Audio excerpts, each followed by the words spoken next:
जो ये मशीन है ये लाखों औरतें और हज़ारों वीवर्स का जो रोज़गार है वो छीन लेती है, क्योंकि पश्मीना को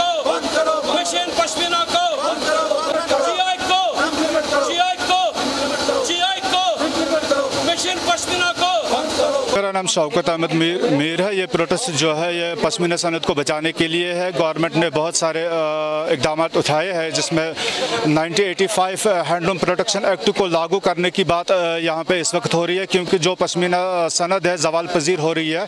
पावरलूम के ऊपर जो पश्मीना बुनाई हो रही है वो बिल्कुल इलीगल है। हम गवर्नमेंट से यही इल्तिजा कर रहे हैं कि चूँकि यहाँ पे यूटी अब बनी है, 1985 प्रोटेक्शन एक्ट यहाँ पे एनफोर्स किया जाए ग्राउंड में, ताकि जो कारीगर हजरात है और ख़वातीन मसरात है जो स्पिनिंग का काम कर रही है उनका जो मुश्किलात है वो आसान हो जाए। देखिए यहाँ पे मसला यहाँ था, चूँकि 5 अगस्त 2019 से यहाँ पे जो 370 था, उसके बाद यहाँ वो यूटी बन गई है।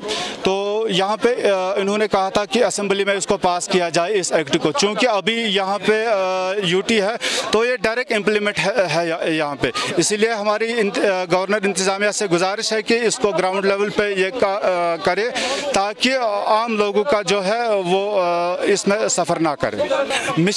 मशीनों ने बहुत तबाही मचाई है, चूँकि जो ये मशीन है ये लाखों औरतें और हज़ारों वीवर्स का जो रोज़गार है वो छीन लेती है, क्योंकि मैकेनाइज्ड पश्मीना जो है ये प्योर 100% नहीं है। ये ब्लेंडेड और अंगूरा विस्कास इसमें मिलाते हैं और फिर ये इसकी स्ट्रेंथ जो है बढ़ जाती है। इसीलिए इस सनत से 100% जो है पश्मीना हैंडीक्राफ्ट तबाह बर्बाद हो गया है। जो नेशनल और इंटरनेशनल मार्केट जो है उन तक चीटिंग की जा रही है, और इसमें एक बहुत अहम बात है कि जो GI हमें कश्मीर को मिला है कि उसमें अवेयरनेस करने की ज़रूरत है। गवर्नमेंट इस पर फोकस करे ताकि आम जनता को ये पता चले कि असल पश्मीना क्या है।